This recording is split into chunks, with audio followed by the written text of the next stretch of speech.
buenos días. Bienvenidos a esta nueva transmisión de IFM Noticias, en la que tenemos, como les habíamos prometido, la entrevista con Alonso Salazar. Estamos Marta Mejía y José Ignacio Penagos acompañándoles en este en vivo de IFM Noticias. Bienvenidos a todos nuestros seguidores de IFM Noticias, a quienes llegan por primera vez a este tipo de transmisiones en vivo y que después se replican por diferentes redes sociales. Marta, muy buenos días. Muy buenos días, José Ignacio, ¿cómo estás? Muy buenos días a nuestro invitado también, doctor Alonso Salazar. Cordial saludo, muchas gracias por la invitación. Alonso. Y saludo también a todos los que nos están viendo y siguiendo en nuestros canales de IFM Noticias. Martica, que es la directora de Ventana Abierta, nos acompaña hoy porque esta entrevista es especial. No tenemos límite de tiempo, y esa es una de las cosas importantes. El tiempo también depende de cómo nos guíe la conversación, que nos cansemos si quiere de hablar, porque esa es una de las ventajas que tiene la Internet. Lo que sí es que trataremos de abordar la mayor cantidad de puntos posibles en muchos aspectos con Alonso Salazar, exalcalde de Medellín, investigador social, líder de aquella época en la que hubo un grupo de intelectuales que compusieron y trabajaron por la ciudad en el momento más difícil de Medellín, en la parte de la reconstrucción, con algo que se llamó la Corporación Región. Lo llamamos los regiones. Ese grupo sensible que se metió de alma y nervio a intervenir la ciudad desde lo social y tratando de incluso, sin tener en ese momento ningún acceso a ningún puesto público, comenzaron a trabajar y a canalizar recursos para poder reconstruir un momento doloroso de la historia de Medellín. Esa época del narcotráfico que los carteles habían dejado, donde había un montón de jóvenes con una generación que era la generación del no futuro, una generación perdida que comenzó también a alterarse los valores que eran tradicionales en Medellín, que fue un golpe muy fuerte y que le costó a la ciudad tanto salir adelante. Libros muy interesantes con la radiografía de lo que se hizo en Medellín, de lo que estaba pasando en ese momento, de los fenómenos sociales que estaba aquejando a las comunas, contando de primera mano la corta vida de muchísimos de esos jóvenes y en donde con ese libro como No nacimos para semilla, nos reveló un mundo que para la mayoría de los colombianos, incluso de los paisas, que terminamos encerrados y hacer de nuestras casas unos búnkers y no podíamos salir, él nos permitió conocer esa historia. Alonso, empecemos por la historia antes de llegar a esta época en la que estamos, antes de hablar de todo lo que nos aqueja de la Medellín de hoy. ¿Usted cómo recuerda ese proceso de Medellín para poder entender que muchas personas, muchos jóvenes que nos están viendo, no conocen esa historia de cómo fue lo que vivió Medellín, cómo terminábamos guardados a las 8 de la noche, cómo había muertos y que no es una cosa de fantasía, ni mucho menos de películas de Netflix en las que nos tocó caminar con los muertos y tenerlos que recoger en las calles, policías, amigos, bombas, todo eso, y ustedes comienzan un trabajo de reconstrucción del tejido social. ¿Cómo fue toda esa historia? Muchas gracias por la invitación, Nacho, Marta. Esa es una época muy intensa, muy bella de mi vida. Yo en realidad trabajaba desde muy joven en esos sectores populares. No es que yo haya escogido la violencia como un tema, sino que la violencia llegó y nos avasalló en la ciudad, pero allá en el barrio popular y arriba mucho más fuerte. Entonces la sensación de impotencia era inmensa. Había una frase que repetía a todo el mundo: esto no lo arregla nadie. Era la impotencia frente al terrorismo, el narcotráfico, la decepción grande con el Estado, el nacional, el local, que no respondía a nada, con lo que se llamaba la clase política, que aparecía con muy buenos porcentajes de aceptación en una ciudad en ruinas, en sentidos físicos y en sentidos sociales. Y no sé, en algún momento un grupo de personas, como dices, que nos ligamos a la Corporación Región, nos dio por decir: esto es un tema público, esto hay que conversarlo, esto hay que hablarlo, y empezamos a convocar unos eventos de discusión sobre el fenómeno de la violencia en Medellín. Al principio íbamos líderes comunitarios, algunos sacerdotes, los de región, algunos intelectuales del Estado, nadie, pero sucedieron dos cosas muy importantes en ese momento. Por un lado, se creó la Consejería Presidencial para Medellín y María Emma Mejía significó una cosa muy importante en ese momento y esa historia que tal vez podemos ampliar. Y lo otro, que nosotros nos pegamos a la nueva Constitución como una tabla de salvación. Yo vi la Constitución hoy en día y yo digo, la barraca Constitución no está viviendo muchas cosas, pero en ese momento, y nosotros parecíamos evangélicos con esa Constitución predicando en los barrios, organización social, participación, cultura ciudadana, derechos, y se dieron unos procesos muy interesantes, pero para no hacer muy extenso el cuento, me gusta resaltar dos cosas. Se dialogó con gente de toda la estructura social, empresarios, sacerdotes, clases medias, ONGs, universidades, sectores populares, en unos eventos que se llamaban Medellín Alternativas de Futuro, importantísimos. Por primera vez en la historia de Medellín, toda su gente pensando qué debía ser su barrio, su comuna, pero la ciudad hacia el futuro. Y en segundo lugar, me gusta resaltarlo porque eso es una cosa que puede ser constante en la historia de Medellín, y es que fue una acción civil. Yo no sé dónde estaban los políticos. Nos miraban con indiferencia y no apoyaron lo que estábamos haciendo en ese tiempo. Ya empezando este milenio, yo creo que lo de Sergio Fajardo fue un encauzamiento de toda esa cosa de la sociedad civil de los años 90. Pero fue una época que vale la pena recordar como experiencia personal y social. Recuerdo yo, Marta, en aquella época estábamos jóvenes, aquellas idas a discotecas y todo el cuento que usted también recuerda. Recuerdo que los jóvenes teníamos miedo. Y entonces había un presidente que llega, que se llama César Gaviria Trujillo, y dice, bienvenidos al futuro. Y los jóvenes de Medellín comenzábamos a pintar en las paredes con pregunta enfática, ¿cuál futuro? O sea, la mayoría de los jóvenes que estábamos por esa época, comenzando los 20 años, decíamos, no vamos a llegar a los 25. Y muchos no llegaron a los 25. Muchos ya tienen más de 25 años, pero de muertos. Esa historia fue muy fuerte. Y ahora hablamos mucho de que la Operación Orión y que de la Comuna 13, pero eso es mínimo frente a lo que realmente estaba viviendo Medellín. Y todo el mundo comenzó a culpar a los jóvenes. Además, curiosamente, los jóvenes que fueron víctimas de todo eso terminaban siendo culpados, pero ustedes enfatizaron y demostraron que ahí había un aprovechamiento de la ingenuidad juvenil y de un momento muy fuerte. ¿Cómo fue ese trabajo para llegar a crear esa radiografía, por ejemplo, en libros como Nacimos para Semilla? Yo vuelvo y pienso, yo digo que quizás nunca la riqueza ha hecho tanto daño a una sociedad como nos hizo en Medellín en ese tiempo esa riqueza del narcotráfico. Y no digo la que utilizaron los ricos. Yo creo que tanta gente de la sociedad a lo largo y ancho se fue involucrando, pero era una riqueza fatua, una riqueza destructiva, porque aceleró los espíritus en mal sentido, activó lo más perverso que había entre nosotros, los códigos de una buena moral, de una buena ética, de cumplimiento de la ley, parecían absolutamente absurdos, y la violencia y la fuerza y la propia riqueza se fueron imponiendo como el medio de relación social. ¿Qué pasa cuando sectores desfavorecidos de la población miran a otros, a los que llaman poderosos, y tienen un instrumento como el narcotráfico o la delincuencia o la violencia para acceder a algún nivel de consumo? Pues dicen, esta es mi oportunidad. Y creo que eso pasó, pero esa violencia los destruyó a todos en general, pero muy especialmente destruyó a la juventud popular. Yo defino que eso no fue una revolución, sino una implosión, como reventarse hacia adentro. Las comunidades populares se reventaron hacia adentro.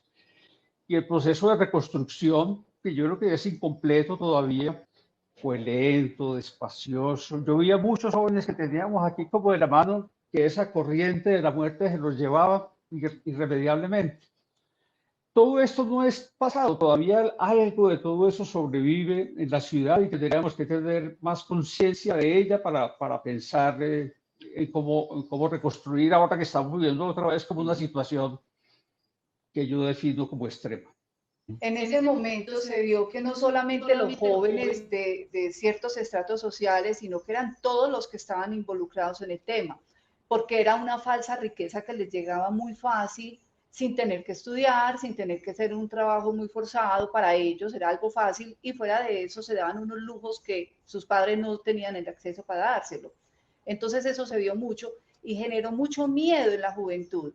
Pero también por esa época veo que se implementó en Colombia la policía comunitaria, creo que fue en 1993, que empezaron a ir a ciertas comunas, los policías comunitarios iban de civil, los acompañaban de la sociedad civil y fueron logrando llegar a las familias.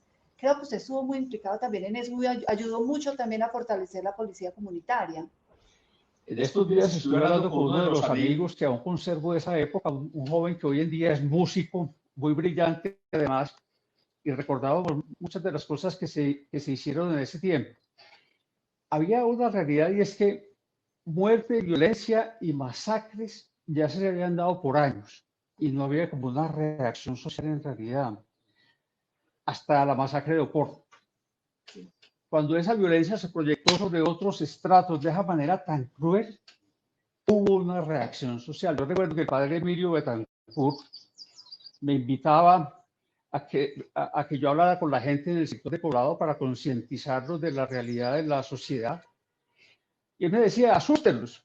Y yo decía, padre, pero es que si solo cuento lo que pasa, pues ya me imagino que se asustarán. Pero lo interesante de eso es que de ahí surgió la fundación La Visitación y empezaron a surgir muchas reacciones sociales de deseo de cambiar y de transformar y de mirar y reconocer esas realidades con otros ojos.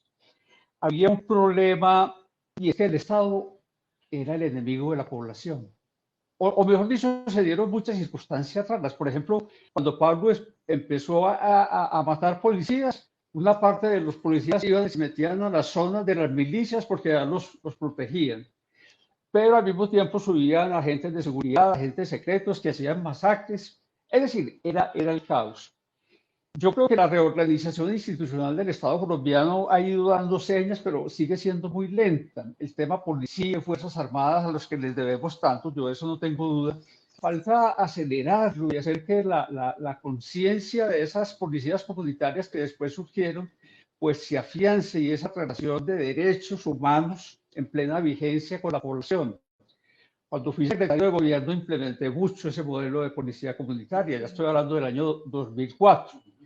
Y formación llevábamos a los policías a la Universidad de Antioquia, a la Universidad Nacional, en experiencias muy interesantes, pero todavía nos toca que ese cuerpo, el de policía, que es el que tiene relación más permanente con la gente, se modernice más.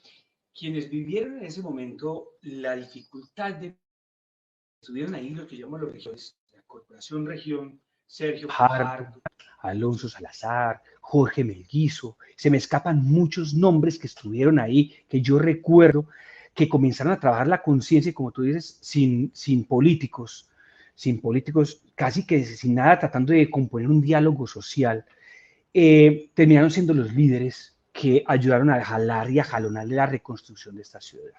Y en ese proceso histórico, de repente hace un momento hemos saltado una década, entre cuando fuiste secretario de gobierno, pero fue una posibilidad en donde no había la visión de izquierdas ni de derechas como hoy están. La gente trabajaba y no le importaba si era izquierda o derecha, aquí la gente trabajaba por la ciudad y buscaba era cómo parar las masacres, cómo cuidar a los jóvenes independiente del estrato en el que estuvieran. Recuerdo que fue la primera vez que una universidad como la Universidad Pontificia Bolivariana, los estudiantes salieron a marchar con los de la de Antioquia, con los de la Nacional, para pedir el respeto a la vida. Se hace todo ese proceso y ustedes comienzan a jalonar una historia con ese triángulo que empieza a salir. Estado, academia, sociedad, empresa. Y comienza a lo que ha logrado la reconstrucción de Medellín. Una serie de alcaldes llegaron y fueron jalonando y se fueron apoyando en ese proceso con esa visión en un continuismo que no era un continuismo ideológico, sino un continuismo pensando en ciudad. Y nos llega a lo que nos está pasando ahora. Usted, antes de que lleguemos a lo que nos está pasando ahora, hablemos de ese pedazo de jalonamiento y en qué momento los empresarios fueron conscientes, en qué momento la ciudad dijo, esto hay que cambiarlo, y se dio toda esta ola de desarrollo que puso a Medellín, de ser la ciudad más peligrosa, la segunda más peligrosa del mundo, a ponerla con la mayor cantidad de muertos de América Latina, hacer lo que fue en sus años gloriosos, que no hace mucho estaba todavía en ello. A mí me gusta mucho el concepto cívico, de movimiento cívico para definir ese tiempo. Es como cuando empezaron los movimientos cívicos en Colombia, que eran sobre todo en los pueblos, para reclamar obras de infraestructura o decirle a EPM construya la represa, pero pues trátanos mejor, en fin. Era el cura, el ganadero, el campesino, toda la población en torno a unos propósitos. Y creo que la virtud de eso que se fue tejiendo en los años 90 es que sectores de muy diversos, personas de muy diversos sectores sociales se comprometieron. Entonces, en las universidades públicas y privadas se pensó la ciudad, se hicieron proyectos extraordinarios. ProAntioquia empezó a trabajar la visión prospectiva que se llamaba Antioquia siglo XXI. Me acuerdo de Gilberto Echeverry. Las ONG de señoras filantrópicas se juntaron con esas ONGs que venían más bien de la izquierda y de sectores comunitarios y trabajaron juntos en una cosa que se llamaba Paisa Joven, hicieron programas extraordinarios. El programa de televisión Arriba Mi Barrio fue como una ventana en la que la ciudad se miraba. Los de un lado miraban a ver cómo es que vivían los de allá y ellos mismos se miraban porque tal vez porque nunca habían salido en las pantallas por una razón distinta a la violencia. Es decir, fue tanta gente, eso tiene que tener ese nombre, proyecto cívico, colectivo, extraordinario. Sergio Fajardo, en algún momento yo llegué a una conciencia y es, después de ya 20 años de estar trabajando en esas zonas, si no es el Estado el que cambia esto, pues nosotros no podemos, porque la acción en una ONG es muy parcial y la realidad se absorbe tanto. Y yo hice una locura que fue intenté ser concejal en el año 97, candidato derrotado. En esa ocasión conocí a Sergio Fajardo, que trabajaba aquí alrededor de ProAntioquia en temas de ciencia y tecnología. Trabajaba en ese momento con el entonces gobernador Álvaro Uribe Vélez en temas de paz y reconciliación. Él me apoyó esa candidatura loca y ahí surgió una relación que después implicó que yo me comprometiera con él cuando quiso ser ya alcalde de Medellín. Al inicio a todos nos sonó muy raro porque no era muy conocido, tenía su vida hecha prácticamente en Bogotá. Pero yo tenía tanta conciencia de la necesidad del accionar político y tanto escepticismo con la política local de izquierda y de derecha que yo dije, pues ensayemos esto a ver qué pasa. Y ya debo decir, bueno, no voy a idealizar, yo con Fajardo he tenido mis discusiones, pero en ese momento probó finura. Se metió a fondo a esta ciudad, a recorrer la barriada, a conocer los líderes, a escuchar los especialistas, se apropió de este Medellín y luego, cuando hizo su programa de gobierno, se vio ese conocimiento, incluso muchas ideas que habían sido elaboradas en los procesos de los años 90, él las convirtió en acciones transformadoras. Ese es el origen de compromiso ciudadano en el que estuve después como alcalde y de la relación con Fajardo. Bueno, respecto a ese trabajo que se hizo durante todo este tiempo, ¿qué ha pasado? ¿En qué quedó? ¿Qué se ha ido perdiendo o qué podríamos recuperar? Sé que en algunos momentos has tenido diálogos con alcaldes que te han sucedido. ¿Esas conversaciones han tenido algún objetivo, han tenido algún resultado frente a estos programas tan interesantes que en su momento hicieron? Yo he dicho mucho en Twitter, que es sobre todo donde estoy interactuando con la gente ahora, que mi ánimo no es como decir lo que yo hice fue extraordinario y alábenme, apláudanme. Pues hay que responder cosas porque la gente le pregunta a uno. Y yo sí digo, entre el 2004 que empezó Fajardo y el 2011, se hicieron un volumen de obras en esta ciudad que es extraordinario. Digo más de 1000 y no digo obras, un andén, no, obras de importancia, centros educativos, centros de salud, parques, las bibliotecas populares, todos los centros deportivos que transformamos para los Juegos Suramericanos. Entre otras cosas, me pregunto yo, si es posible con el presupuesto de Medellín hacer tanta cosa, ¿a dónde va la plata cuando uno no ve que se haga algo? Y nosotros no hicimos obra física, porque ahí dicen, no, es que cemento. Pues creo que era un cemento muy necesario porque hay cemento que genera bienestar social. Pero además los programas sociales de los que yo me siento muy orgulloso, Medellín Solidaria, o el comienzo, todo el mejoramiento educativo, en fin, ¿a dónde van los recursos? Que una ciudad coja ritmo y vaya adelante es muy difícil. Desacelerarla es muy fácil y hacerla retroceder es mucho más fácil todavía. Yo creo que ese ritmo se fue perdiendo, regresaron ciertas cosas del pasado político y las administraciones se desdibujaron un poco y creo que llegamos al momento calamitoso que tiene el nombre de la actual fiscal. Nadie le puede negar a Alonso Salazar que fue uno de los que más proyectos sociales hizo. Precisamente no solamente obras de cemento, sino sociales. Es más, el actual alcalde Daniel Quintero se lo reconoció cuando le preguntaron por qué no habla casi de Alonso, cuando Alonso lo critica y dice, Alonso, usted casi no habla de él, y dice, es que yo no hablo casi de él porque él hizo mucho social. No obstante lo toca. No obstante lo ha vinculado con todo el tema del Lituango, no obstante ha criticado, porque para él, pues prácticamente es como si la ciudad no hubiera existido. ¿Usted qué piensa en este momento, cuando ve con retrospectiva todo lo que se ha hecho, el ritmo que tenía y esa desaceleración que usted está percibiendo y que nos está contando, cómo llega usted a la conclusión de que hay una desaceleración y puede insinuar incluso que lo que está pasando es un retroceso? Eso llega en este momento. ¿Cómo se da?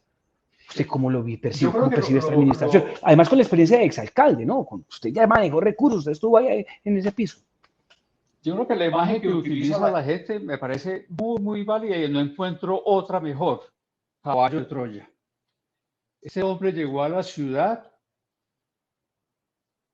prácticamente, pues claro que era el barrio Tricentenario y había vivido aquí, y pues no hay problema en reconocerle su origen humilde y lo que se haya esforzado por crecer profesionalmente, pues obvio, pero había hecho una buena parte de su vida que ha sido política en Bogotá, además muy trashumante en el tema de partidos, parece más convencido de que hay que irse acomodando que de mantener unos principios. Él tiene un hermano que fue concejal de Medellín, que trabajó todo el tiempo con Luis Pérez. Y yo creo que ese es un vínculo que es muy fuerte, muy importante. Y la llegada de Quintero aquí como candidato a la alcaldía estuvo instrumentalizada por Luis Pérez y todos los clanes muy corruptos, no tengo problema en decirlo, que giran alrededor de él. Es decir, el Quintero ya venía con una bitácora muy, muy clara, pero este personaje, digo Luis Pérez, tiene tanta conciencia de lo que implica su imagen que a él no le importa que lo mantengan escondido. Está bien, él lo apoya, pero por allá en las sombras. Y en las sombras se mantuvo toda esta gente hasta que el Independiente ganó con una votación que mostró el ansia que tenía la gente de cosas y empezó esa traición tan sistemática a la ciudadanía, pero a personas. Yo pienso mucho en a mi amigo Osvaldo Gómez, que ha sido un hombre de izquierda, cooperativista, que se le metió a esa campaña, que le aceptó ser miembro de la Junta de Empresas Públicas de Medellín y que renunció cuando vio que las barbaridades que este hombre quería hacer en EPM. Y en ese momento a su aliado Osvaldo Gómez dice, usted es un GEA, usted es un ladrón, se han robado la historia, los recursos. Es una traición sistemática que hizo a su gente. Traicionó a la gente del GEA cuando los nombró a algunos de ellos en las comisiones de empalme, los invitó a hablar y después de que vinieron a proponerme el nombramiento de... Es decir, la mentira instaurada como sistema de gobierno es la peor de las corrupciones. Yo creo que a veces se habla de transparencia y no implica mucho tener conciencia de la palabra. Lo que ha hecho este hombre es ocultar, ensombrecer la administración pública, que nada se pueda ver. Todo está hecho en la oscuridad, secretaría por secretaría, dependencia por dependencia. Toda la gente me cuenta cosas terribles, pero la corrupción que más lo magnifica es la destrucción de capital social y político que nos ha costado mucho construir, programas exitosos. Una versión muy mediática de eso es la lucha contra los empresarios y específicamente contra el GEA, con esa mentira tan grande de que el GEA se robó a IPM. A IPM no le ha robado nadie. IPM ha sido una empresa exitosa y le sigue dando millones y millones, pero la gente cree ese rato lo impuso además con el poder de la pauta de sus nexos con los Petros y los Vargas Lleras y los Gavirias y el Contralor. Todo un avasallamiento de una ciudad, de una región, de su historia. Esa es la peor corrupción de este hombre. Bueno, y frente a eso que él hizo, que él está haciendo durante su mandato, ¿qué crees que cuál es el objetivo de él? Al hablar mal y al tratar de enlodar la imagen del empresariado antioqueño, que ha sido el que ha puesto en Medellín y el que ha puesto a Antioquia en la posición que tiene a nivel nacional e internacional.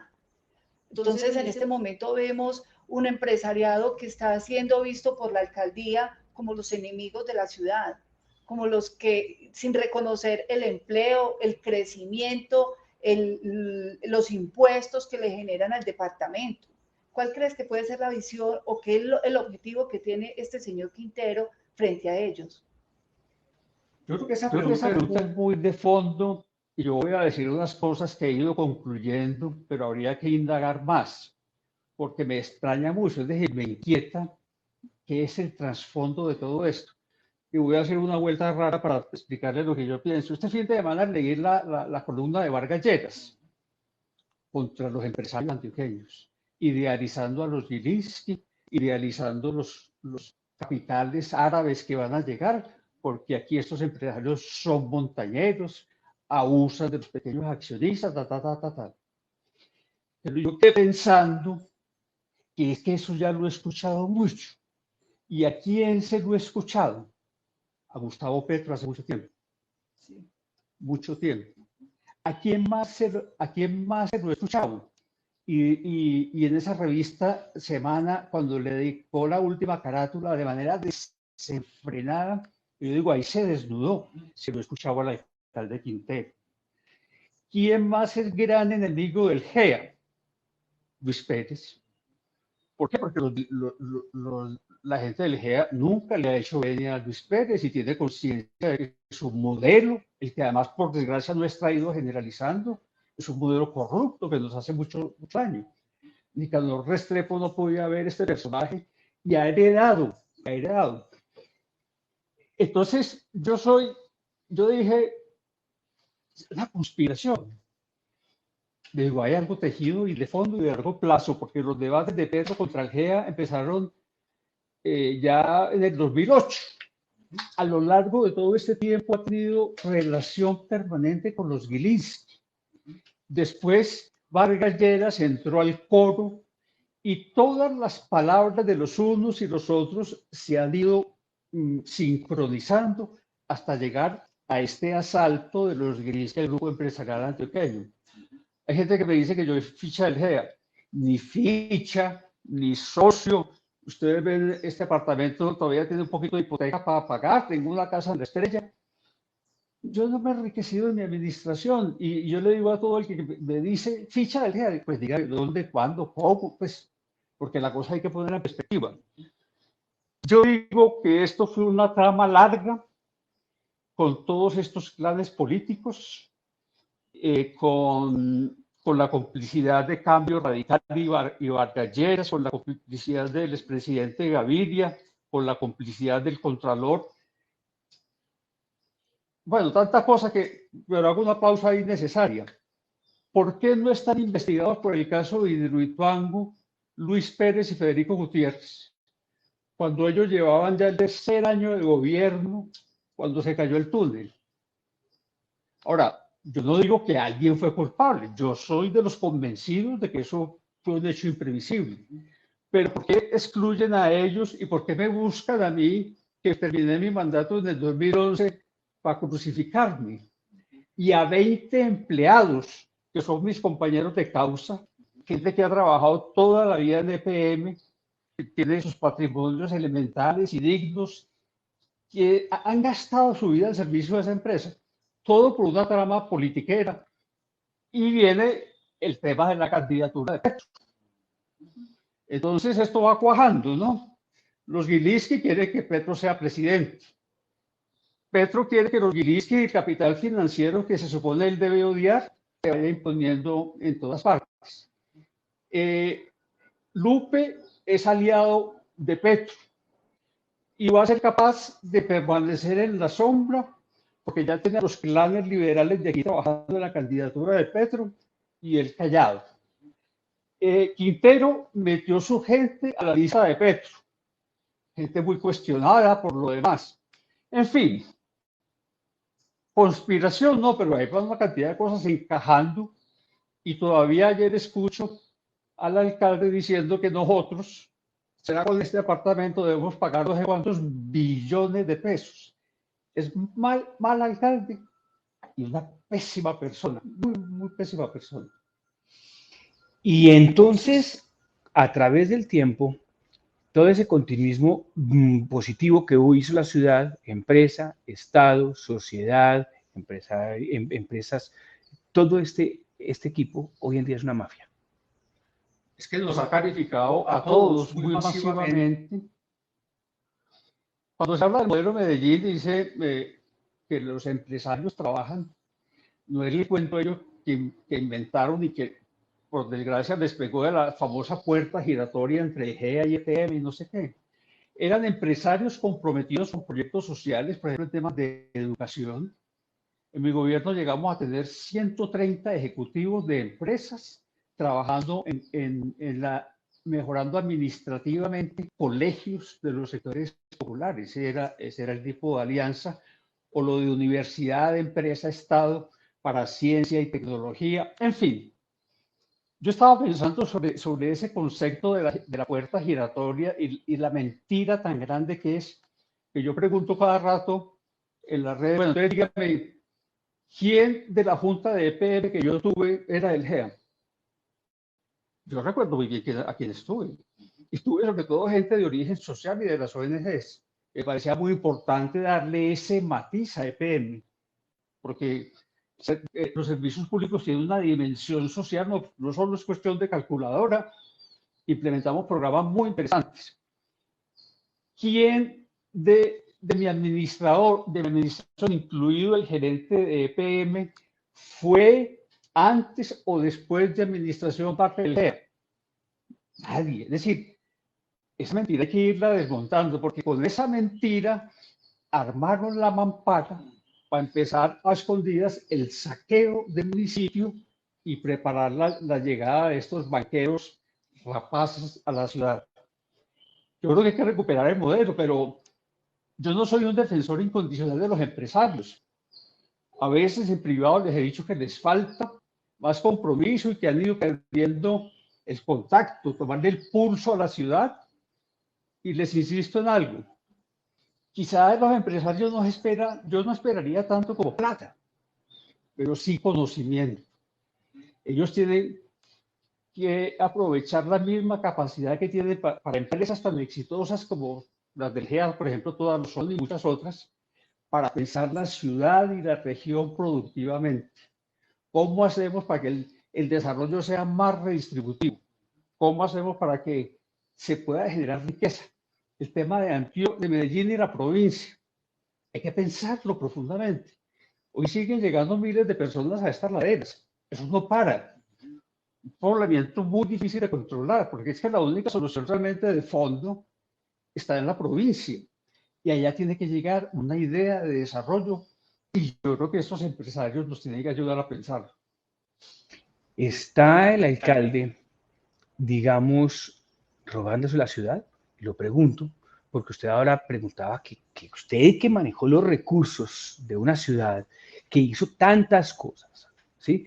Tantos alcaldes que manejaron recursos, se veían las cosas tanto en lo social como en lo físico de la ciudad, administrando la ciudad, embelleciendo la ciudad, no solamente en lo paisajístico, sino había campañas de cohesión social, de todo esto. ¿Dónde está esa plata? ¿Usted cree que hay corrupción, que se están robando la ciudad? ¿Para dónde está yendo la plata? Porque además también, déjeme decirle, no es lo mismo que transfería EPM en esa época a lo que transfiere ahora, y los recursos que entraban en dólares de EPM en aquella época no estaban al nivel del dólar ahora. O sea que es muchísimo más dinero. ¿Se están robando la ciudad? ¿En dónde está ese dinero? ¿Cree que hay una trama corrupta? ¿Cree que la mafia realmente está adentro de la alcaldía? Yo creo que esa es una pregunta y valdría la pena sentarse con gente que sea buena para hacer cuentas. ¿A dónde va la plata del municipio? Que sigue siendo un presupuesto gordo y creciente. Yo no hice endeudamiento del municipio dramático. Conseguí plata para hacer el tranvía prestada con la cooperación francesa, un crédito con bajas tasas de interés, amortiguado unos años, y con una obra que terminó después el alcalde Gaviria, muy bien hecha. Pero de resto lo hicimos con los recursos de la ciudad. Entonces, yo creo que es bueno hablar de las puertas giratorias. Entonces hay puertas giratorias entre EPM y el GEC. No, la puerta giratoria dramática de esta sociedad está entre los políticos multimillonarios corruptos y la administración. Esa es la puerta giratoria donde hay que identificar quiénes, fichas de quién, han pasado a manejar qué dependencias y en qué están gastando o a dónde se está yendo la plata.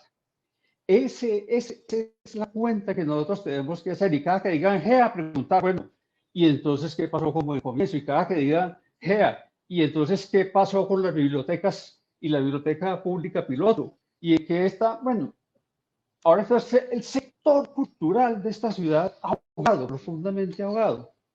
¿Hasta cuándo esa enemistad contra la población va a seguir llevando a tomar decisiones para destruir instituciones y gente? No lo sé. Pero yo creo que el tamaño de la corrupción es incalculable. Con una dimensión adicional.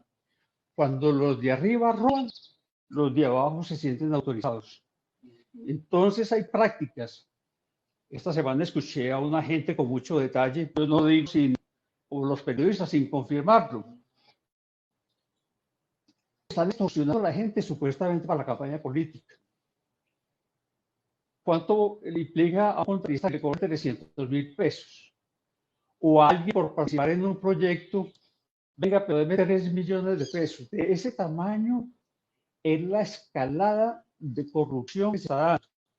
Entonces hay que salir a defender a los empleados, a los contratistas. Yo no los censuro que tengan que acomodarse a veces por temas de supervivencia, pero sí los invito a que sigan documentando y enviando a medios como ustedes y a otros cosas que están pasando.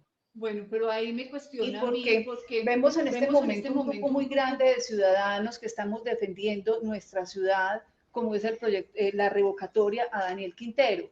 Pero veo como que está haciendo falta un control político desde la presidencia, que venga y analice qué está sucediendo en la ciudad, porque entonces al alcalde nadie lo audita. Pues, yo porque he sido malo para la política. ¿Por qué? Porque digo las cosas que pienso. Bueno. Desafortunadamente el presidente quedó muy alcahuete con Quintero, y el director del departamento de la presidencia de la República ha sido extremadamente alcahuete. Hace unos días el presidente no, porque salió a decirle que no al presidente, pero es que el presidente tendría que haber sido mucho más proactivo con la situación de Medellín. Yo no soy uribista ni duquista, todo el mundo sabe cuál es mi filiación política, pero hay cosas que uno espera, y sobre todo cuando van unos hechos y otros y otros y otros. Me pasa con los colegas también, Nacho. Yo oigo las entrevistas que le hacen a este hombre a nivel nacional y yo digo, ¿por qué no otra pregunta? ¿Y por qué no le dice muestre la prueba? No, le han abierto las páginas y los micrófonos, él dice lo que quiere, los colegas no interrogan. Es decir, hay una falta de control tanto de los sectores políticos.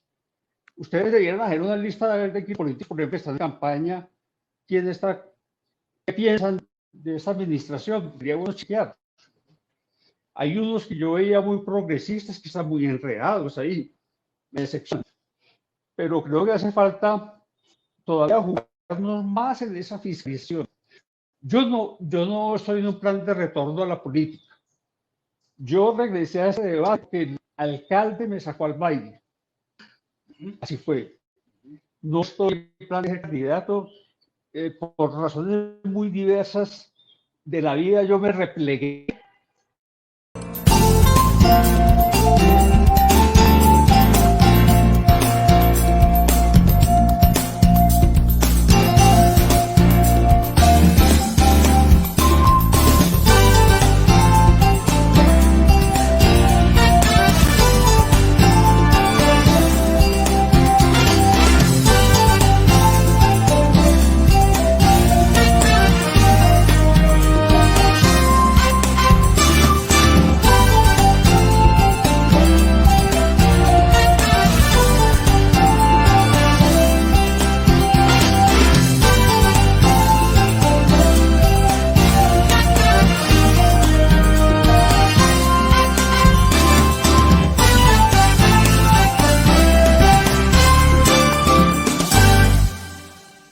Bueno, retomamos esta entrevista que estamos realizando con el exalcalde de Medellín, Alonso Salazar, luego de un bajón de energía que hemos tenido hace un momento, así que vamos a retomar con Alonso en todo esto que estamos hablando. Y habíamos hablado de si hay corrupción, en dónde está el dinero, habíamos hablado si Medellín está solo y lo ha abandonado el presidente de la República, y en ese punto tengo entendido que íbamos, creo que íbamos.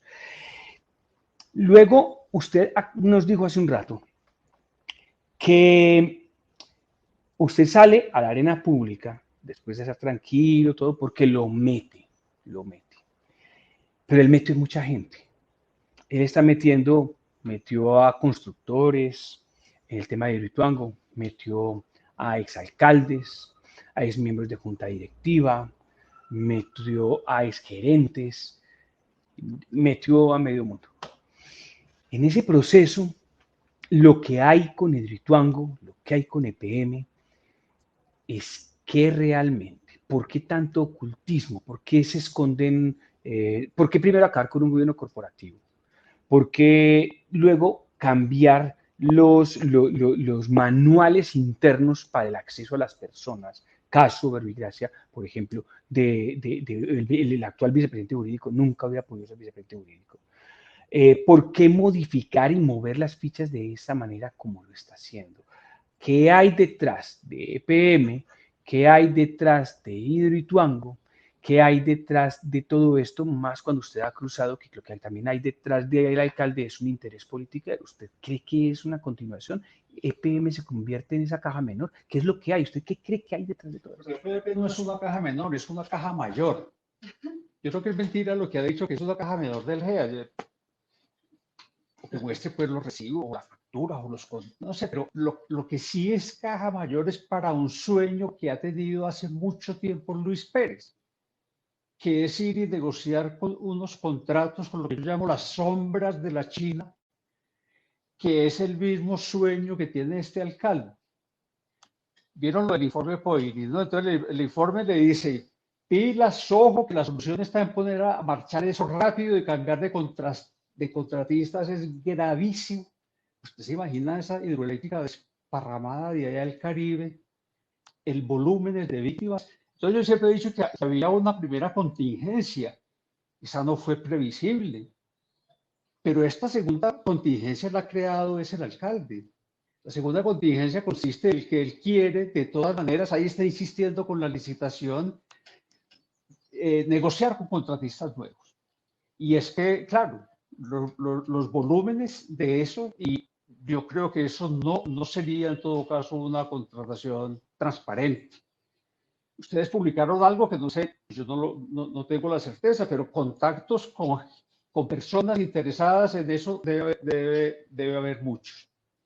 Lo de Hidroituango, la gran mentira de Hidroituango, hay que resumirlo de esta manera, que es muy difícil. Un proyecto de una magnitud extraordinaria. Solo túneles, solo túneles. se habían construido más de 30 kilómetros en Hidroituango cuando colapsó en el 2018 ese túnel. Generó unas posibilidades inmensas de riesgo y de alarma, es decir, de quemar. Pero que alguien me demuestre hoy en día que no fue el derrumbe de ese túnel el que ocasionó la crisis. A mí me dicen que es que las vías que yo licité en 2008, primero no las licité yo, los licitó la administración de Hidroituango que estaba en manos de la gobernación. Y segundo, esas vías tuvieron retrasos porque eso es una guerrilla y de coca y de paros y tuvieron retrasos, pero esas vías las terminaron en el año 2013. ¿Cuánto empezaron a construir el túnel? En el 2016. ¿Quiénes estaban gobernando en ese año? Federico Gutiérrez y Luis Pérez. Y de la Cuesta y no recuerdo el gerente de Hidroituango. Y ese túnel, entonces en el 18 colapsa. ¿Qué tiene que ver la vía visitada en el 2008? Esa es la acusación de la Contraloría, que hace ir a una serie de hechos. Y tú ves que dice que falta de planeación, de previsión, de no sé qué barbaridades. Y le han metido una serie de sofismas a la gente, entre los cuales hay unas cosas que suenan muy bien. Plan de aceleración. Entonces el plan de aceleración, que no me correspondió a mí tampoco, creo que fue al alcalde Aníbal Gaviria, era una cosa muy razonable. Si esta obra tiene una serie de retrasos y hay que cumplir unos compromisos ya dictaminados por la nación, metámosle más maquinaria, recursos, obreros, para que esto avance. Y entonces le meten a plan de aceleración, disminución de calidad de los materiales, disminución de los costos, todo falso. ¿Y por qué se puede decir con más certeza hoy en día eso? Porque el informe POIDI, contratado por EPM, que el alcalde parece que no quería divulgar por lo que dice, es muy conciso en demostrar que eso fue un accidente, que se intervino muy bien la contingencia y que lo que hay que hacer es terminar eso rápido y no empezar a buscar negocios de licitaciones. El mismo informe hoy está diciendo que se tiene que poner a funcionar lo más rápido posible, pero que los mismos contratistas deben terminar hasta que estén las 8 máquinas. Ese número 8 lo ha cogido el alcalde para hacer una renovación de contratos de 8 meses más 2 de transición, obligando a una licitación. Ya con esto conocido, en el informe POIDI, ¿usted cree que es lógico que se haga esa licitación y que se haya limitado solamente a 8 meses el contrato de los constructores? No, y aquí pareciera que yo soy defensor de los contratistas de Hidroituango, con quienes no tengo nexo alguno, aunque somos compañeros de causa, porque soy en la misma lista donde ellos y yo y otros somos responsables de lo de Hidroituango. Jamás me he entrevistado ni con los de Integral, ni con los de Concreto, ni con los de Consorcio a lo largo de este tiempo. Entonces, yo creo que hay que apegarse a las razones técnicas. Y las razones técnicas de ese informe son tan precisas, tan categóricas, que cualquier esguince que el alcalde o el gerente de EPM, al que he escuchado en estos días, así todo sinuoso, cualquier interpretación a favor de un proceso de licitación y meter gente nueva a eso, es un atentado contra la naturaleza y contra esta sociedad, es una acción criminal. Podríamos decir que si en este momento ocurriera algún inconveniente nuevo, una rotura, cualquier cosa, la culpa de lo que pueda pasar es de Daniel Quintero. No, yo no voy a decir una cosa de ese tipo hipotética. Se sabe que desde que se atendió la contingencia hay unos riesgos que siguen corriendo. Lo que creo que EPM ha hecho bien, a pesar de la administración, es atender la contingencia y seguir atendiendo todo el plan de acción. Y creo que ese equipo técnico que tiene EPM es extraordinario. Yo creo que esa empresa es muy difícil de desbaratar por eso, porque tiene una solidez institucional, pero no sé cuántos golpes más ir a resistir. Digamos que la responsabilidad de EPM y del alcalde es acatar esas directrices y todo, pues yo creo que imploremos que no vaya a suceder nada.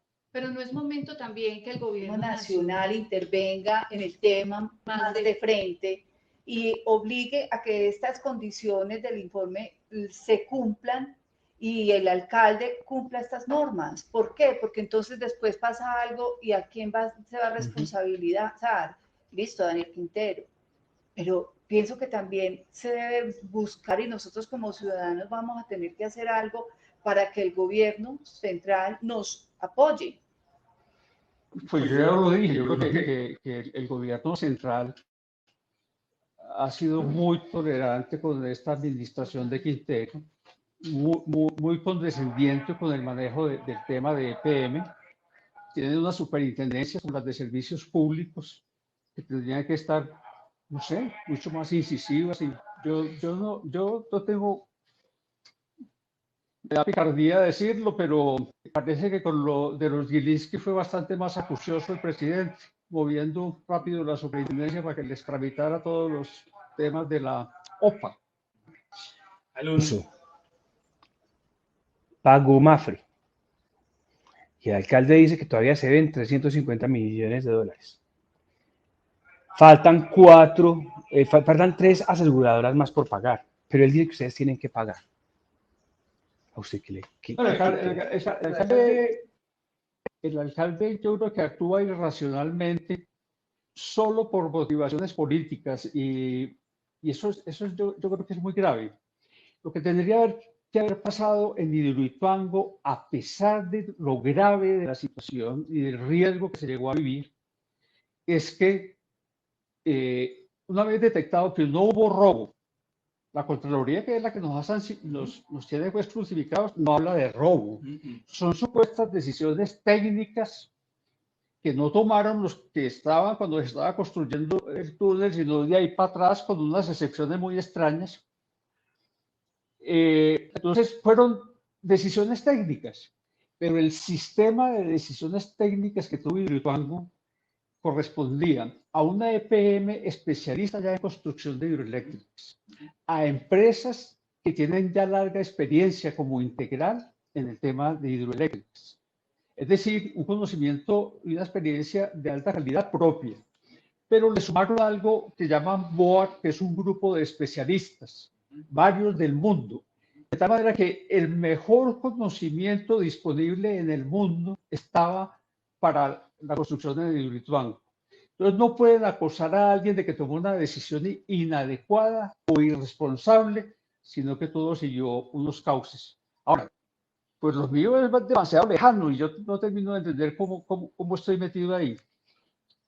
Una vez evidenciado que no hubo robo y que no hubo una actitud dolosa, como se dice en términos jurídicos, pues que los seguros paguen. Los seguros fueron los primeros en tener conciencia de eso. Y hay gente que dice, y el alcalde ahorita, es que yo logré que los seguros recuperaran. Pues todos sabemos que él hizo todo lo posible y le dio municiones a las empresas aseguradoras para que no pagaran, porque los llenó de supuestas razones diciendo, no, es que hubo muchos responsables, ustedes tranquilos. No, el alcalde hizo todo lo posible para que los seguros no funcionaran. Consecuencia de eso, pues a mí no me han embargado aquí todavía, pero yo tengo compañeros que están en esa lista que sí les han embargado.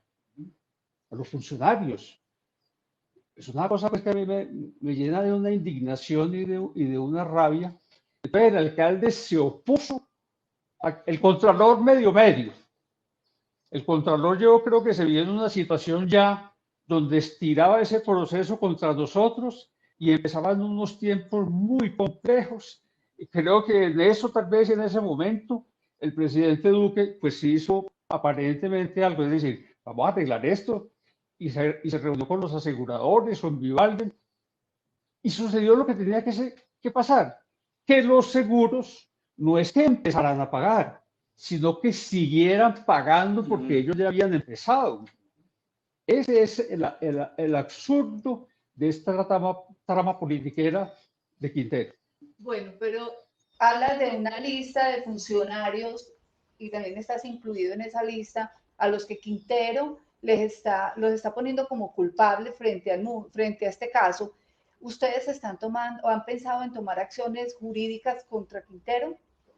Nosotros lo primero que vamos a hacer, yo recuerdo mucho, yo ya está en el segundo proceso que vivo, porque ya cuando yo acusé a Luis Pérez de estar aliado con los paramilitares en unas elecciones a la alcaldía de Medellín en la que él era candidato, él mandó un calanchín de él, un exfiscal por ahí, a que me denunciara por intervención de política, y Alejandro Ordóñez, que era un enemigo nuestro, por camandulero o por no sé qué, pues me procesó rapidísimo.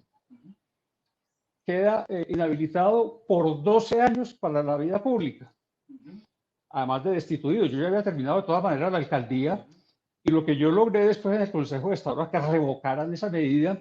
Y además la decisión del Consejo de Estado le dijo a Ordóñez: usted fue un abusivo, usted se saltó todo para hacer esto. Yo creo que con la Contraloría va a pasar lo mismo. Vamos para el Consejo de Estado, porque ya el efecto económico por el momento parece que no está vigente, aunque el alcalde quiere que siga vigente. Pero nosotros queremos es que se revoque el fallo en el que se dice que nosotros somos culpables, responsables. Y tengo la certeza absoluta de que lo vamos a lograr en el Consejo de Estado. Ya después de eso, habrá que volver a mirar. Yo creo que una actitud tan agresiva de un alcalde en este proceso contra nosotros debiera tener alguna sanción. Pero ustedes no han pensado en una demanda, porque además los ha calumniado, los ha llamado de mafiosos, los ha llamado de 50 maneras diferentes. ¿Ustedes no han pensado en actuar al respecto? Lo importante para que eso pueda prosperar es un fallo del Consejo de Estado que desmienta todo. Él se apoya en el concepto o en el fallo de la Contraloría, aunque lo falsea, porque la Contraloría no nos sancionó por robo o por corrupción, pero él cada que habla dice el robo. Y claro, hay que buscar la manera de que él tenga en algún momento que corregir todo eso. Y no sé qué otras cosas son pensables, pero vamos por pasos. Yo un segundo, ¿vas con tema de Hidroituango todavía? No, sigue, porque yo le quiero cambiar un momentico, a lo mejor volvemos al tema de Hidroituango. Usted nos disculpa que estemos tan extensos en el tema y que tengamos esta segunda parte después de la contingencia del bajón de electricidad, pero si usted tiene un hijo, en Medellín usted tiene un hijo que se llama Buen Comienzo. Y Buen Comienzo ha sido también, con esta alcaldía, motivo de escándalo. Comenzó con incluso el sembrarle dudas a entidades que venían trabajando y que han sido impolutas, y de repente les meten algo que está investigando la Fiscalía, si es cierto o no es cierto que hayan falseado, porque parece que eso fue alguien mandado que pone eso, dar una plata, yo no sé cómo es el tema, para descalificar, por ejemplo, a Carla Cristina, para poder sacar después, como intentaron hacer lo mismo con otro escándalo para Comulsab, con cosas que ahí parecen que están turbias y que la Fiscalía ya no se está comiendo el cuento de que es lo que dijo la administración, sino que detrás parece que hay un fondo, que es traer a una serie de personas politiqueras de tradición en la ciudad o en el Valle de Aburrá con entidades. El escándalo se dio, el escándalo sale y estamos ahora con una nueva Buen Comienzo. ¿Usted le duele Buen Comienzo? ¿Usted cómo percibe lo que está pasando con Buen Comienzo? Sí, en una administración uno hace muchas cosas, pero desde luego siente pasión especial por algunas de ellas, y hay que abonarle Buen Comienzo a Marta Liliana, mi esposa, que en paz descanse. Ella fue el alma, el cerebro, y Buen Comienzo era una cosa muy emocionante porque uno iba a verlo ya construido, que era una propuesta de cómo logramos estandarizar un programa de calidad para los niños más pobres. Entonces empezaba por la arquitectura, que se le pidió a los arquitectos que fuera una arquitectura de cuento, de sueño. Entonces, quienes conozcan esos hogares construidos desde tiempo se maravillan, porque es en la escala de los niños y con arquitecturas espectaculares.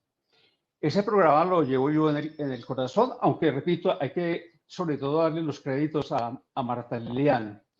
El programa tenía una base muy importante, y es, mucho antes que el Estado atendiera a los niños pobres, había una cantidad de entidades privadas atendiendo a los niños pobres, pero décadas, entre ellas las instituciones que mencionó usted ahora, décadas, con muy buenas coberturas y con experiencia y con vocación, no son entidades con ánimo de lucro. Entonces el alcalde, para hacer la marrulla que hizo, entonces dice, es que son GEA. Y GEA quiere decir, entonces son ladrones, están trabajando ahí para sacar plata. Falso, absolutamente falso.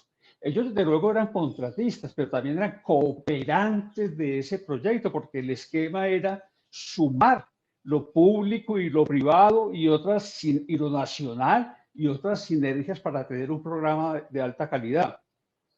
Y entonces contamina a estas entidades para poderlas crucificar, y GEA, y al mismo tiempo entonces llama a unos amantes de la niñez, a unos señores de Bello que son los Suárez Mira, un clan que ha saqueado todo ese municipio ya por décadas y que ahora llegó a saquear también a Medellín.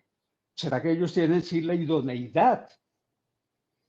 No, yo creo que nos duele profundamente ese saboteo. Buen Comienzo es un muy buen ejemplo, pero el saboteo que empezó ahí se ha ido extendiendo a todas.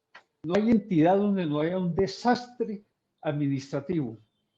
Y todos los programas sociales son muy notorios, pero la otra pregunta para que sigamos con esa pregunta de fondo. Y lo que no se está haciendo en obra pública, entonces esa plática, ¿dónde estará yendo? Ahí es donde yo me pregunto, lo que no se está haciendo en obra pública, ¿por qué no está el gobierno nacional poniendo los ojos sobre eso? Pero las IAS. Todo porque eso. están cooptadas las IAS. El Estado colombiano tiene un problema de diseño en este momento ya muy obvio, y es, las IAS son nombradas en el nivel local y en el nivel nacional por los políticos.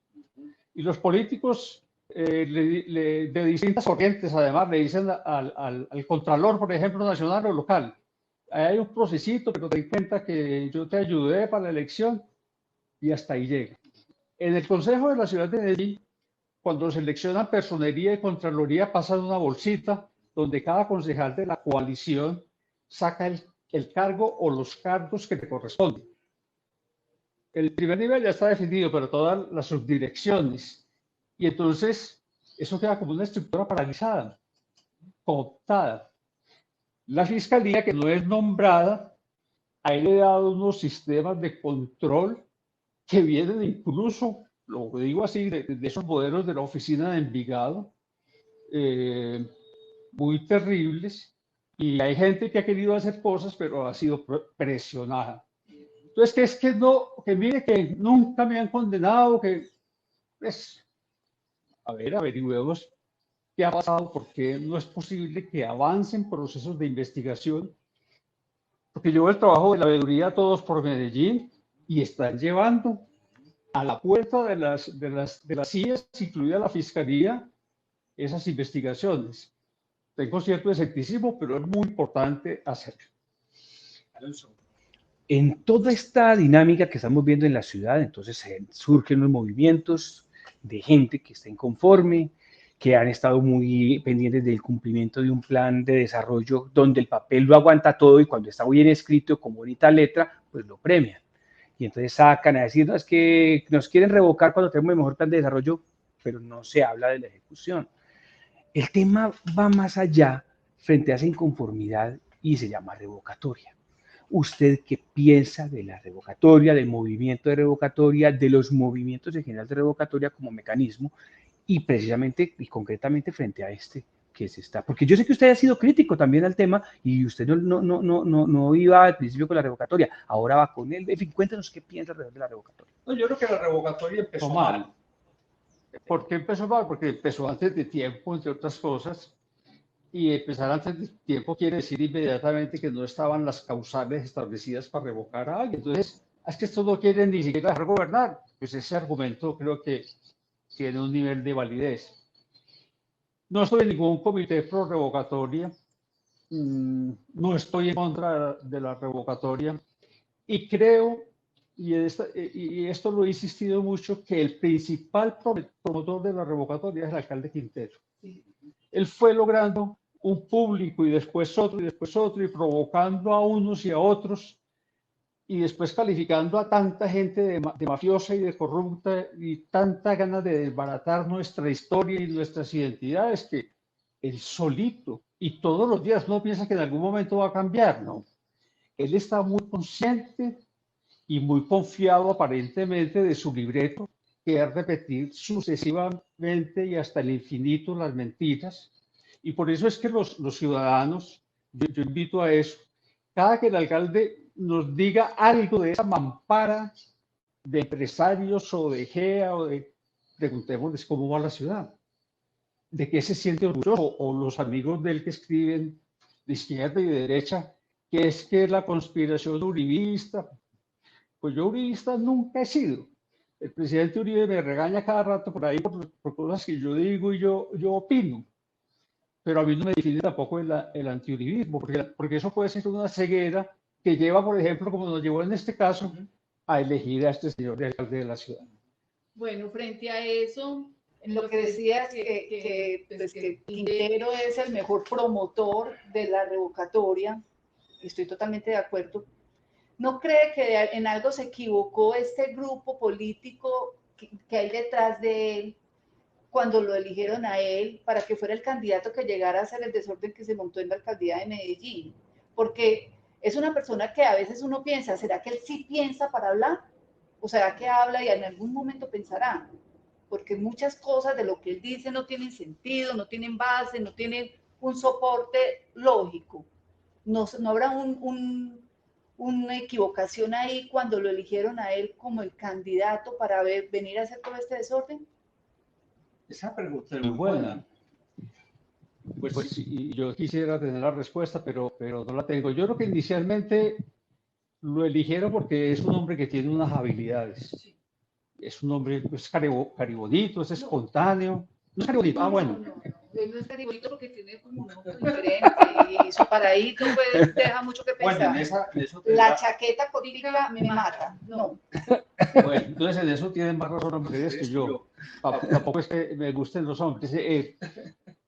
Pero sí, es un hombre que casi sobre nada construyó una serie de relaciones importantes en Bogotá.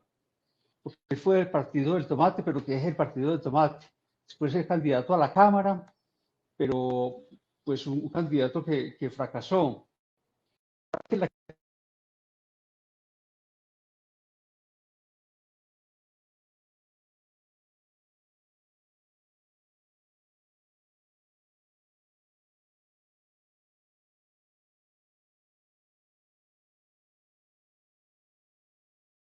Relación con Pérez, yo creo que le vieron muchas cualidades para venderlo como un independiente. La pregunta tiene todo el sentido porque yo llego y digo, tanta barbaridad dicha, ¿será que los asesores le dicen que la siga repitiendo?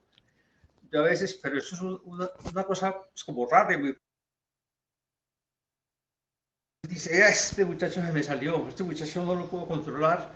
Porque Luis Pérez es mentiroso, pero es un mentiroso más cuidadoso, más cauto. Este es desenfrenado.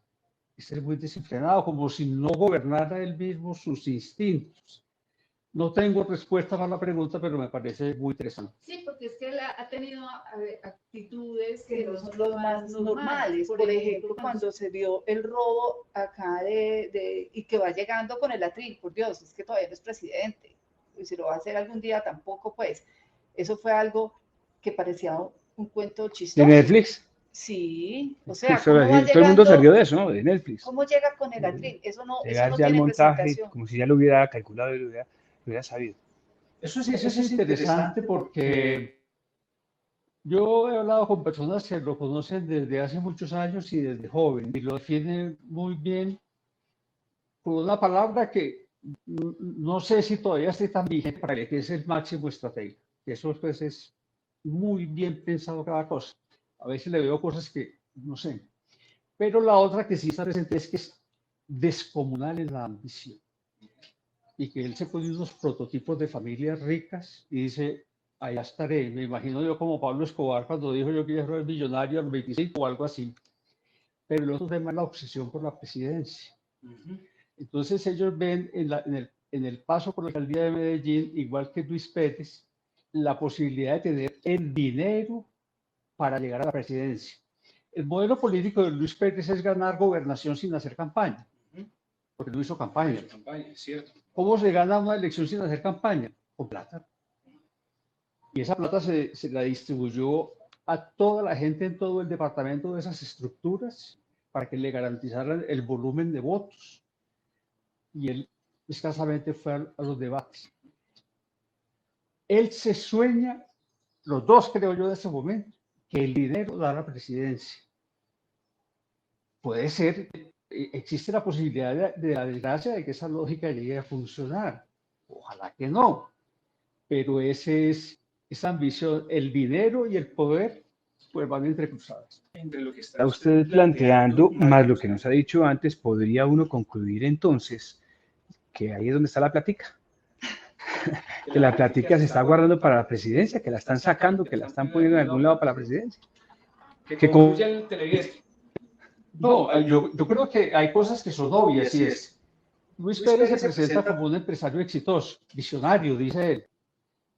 Yo creo que debe ser muy inteligente en la medida que ha logrado construir un poder económico en la sombra muy grande y administrar muchos intereses raros. Pero es una inteligencia de la que no puede sentirse orgulloso públicamente, tristeza. Porque en cuanto a la ejecución de sus programas, nos dejó el Parque Central ahí, una inversión de 150.000 millones de pesos. Cuando fue alcalde de Medellín, inauguró una universidad virtual. Ahora, siendo gobernador, inauguró otra universidad virtual. Creó una cosa que se llama Valor Más, dependiente de la idea, que tenía un modelo muy tremendo, eficaz, porque le daba chance de robar a él y robar a los alcaldes por fuera del control administrativo. O sea, hay cosas que sí son, y ya se sabe, los corredores, y tiene aliados políticos que, por ejemplo, han transformado una universidad en un directorio político y tienen mansiones por todo el departamento y en la Laguna del Peñol y ellos viven en ciertas partes y se sienten Luis Pérez es una gran urbanización por allá en el occidente y allá van todos a comprarle a él, que es como el jefe, y entonces viven como los bebés ricos, pero con patrimonios pues maravillosos. Y especialmente me parece lo peor porque es lo público. Y la corrupción definitivamente tiene como principal damnificado a gente pobre. Gente pobre, Alonso. Hemos detectado, en IFM hemos hecho, desvelamos una red de SALs, de corporaciones barriales, por donde se está sacando dinero, con tres cosas importantes que hemos encontrado en la administración. Uno, que el 80% de la contratación son puros contratos de nómina paralela. Lo segundo es que esas personas tienen que entregar dinero, que ustedes ya, que nosotros lo hemos dicho, pero lo hemos verificado, que entregan a esas ESALs y son obligados a que entreguen parte de su dinero a esas ESALs que son corporaciones, fundaciones y muchas de ellas barriales. Y ese dinero va saliendo y se va perdiendo. Y lo otro son cambiarle el objeto social a muchas empresas del conglomerado para que no se tenga que controlar, sino que se haga por contratación directa y todo el tema. 80% de la contratación es directa. El 80%, que es lo que hemos contado, es muy fuerte. Eso. ¿Usted cree que hay una ruta?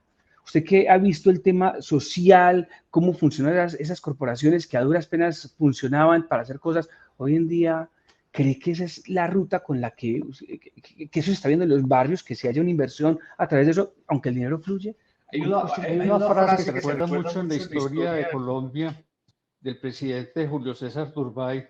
Una vez dijo, hay que reducir la corrupción a sus justas proporciones. Aquí en Antioquia había otra y es, aquí roban pero hacen, como contrastando con la costa caribe, por ejemplo, suponiendo que allá pues solo robaban y no hacían, no sé si era solo regionalismo o qué. Ahora roban pero no hacen.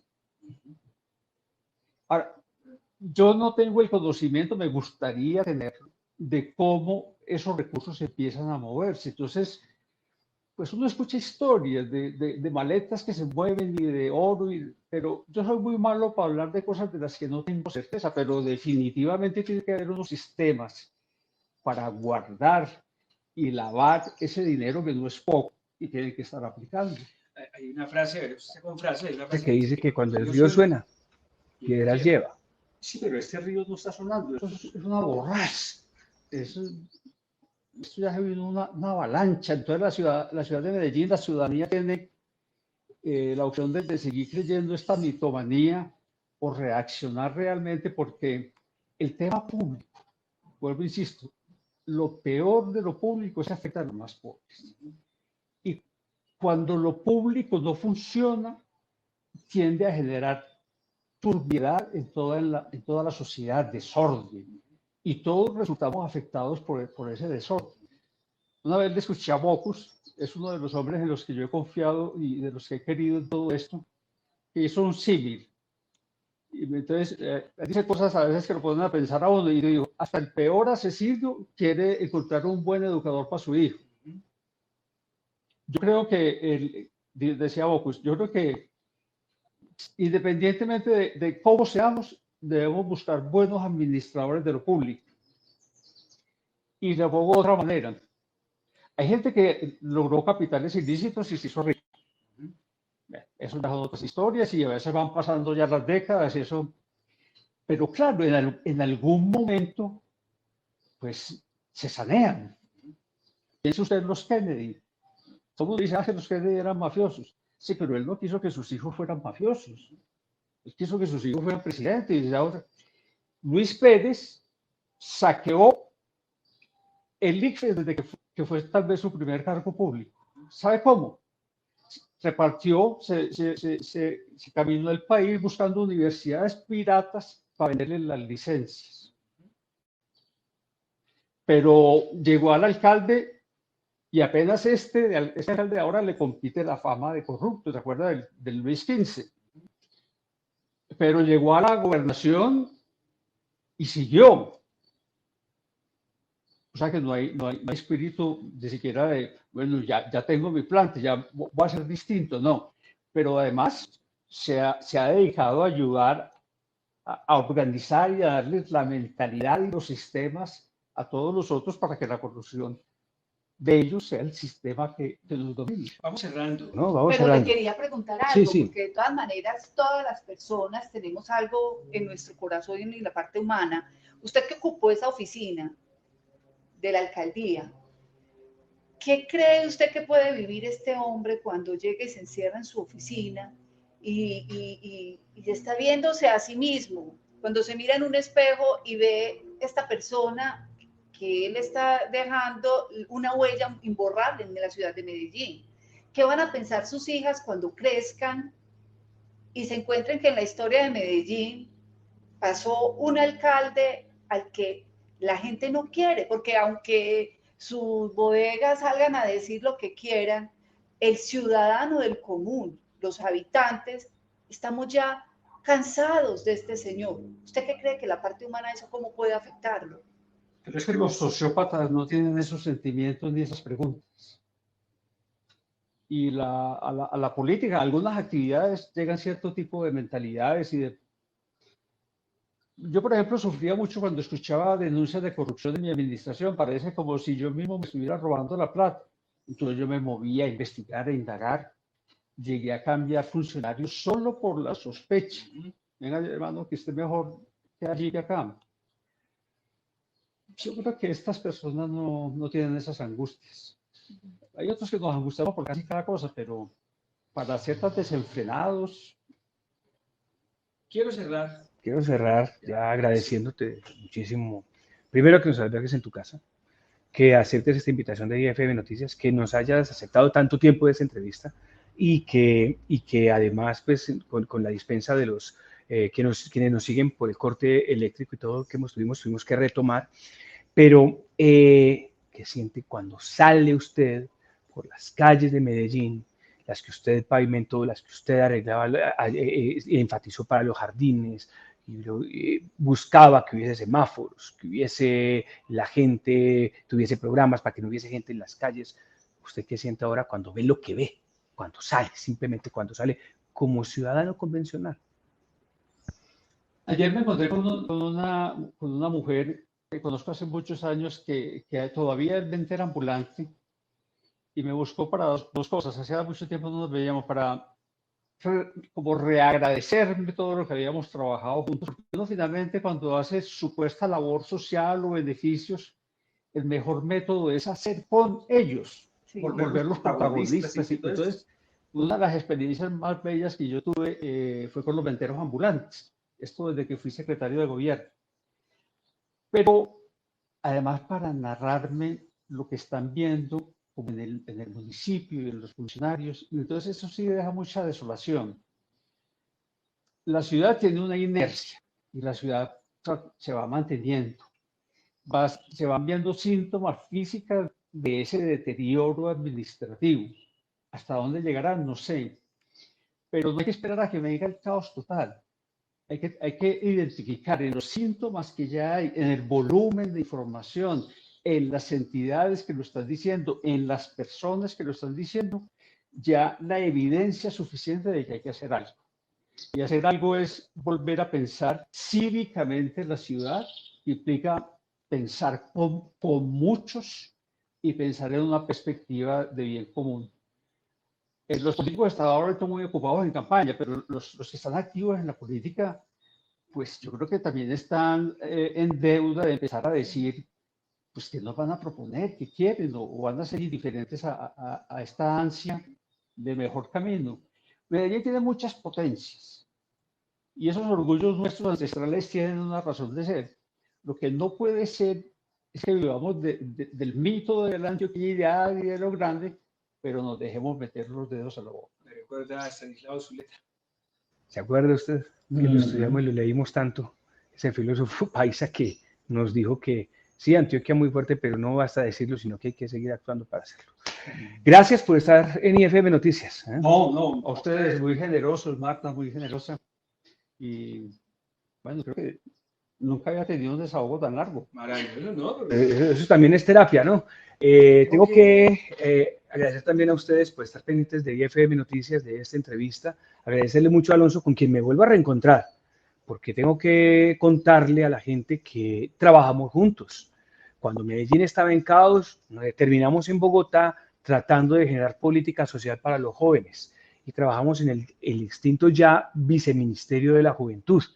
Potenciamos en aquella época la reconstrucción y el futuro de los jóvenes y se hicieron cosas grandes en algún momento.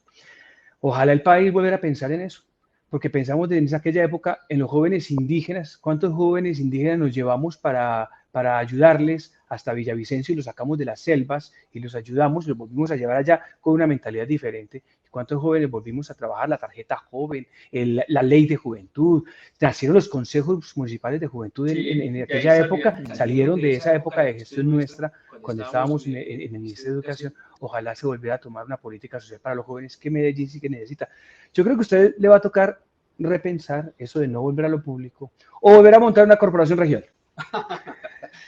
Muchas gracias por sus buenos comentarios siempre, gracias.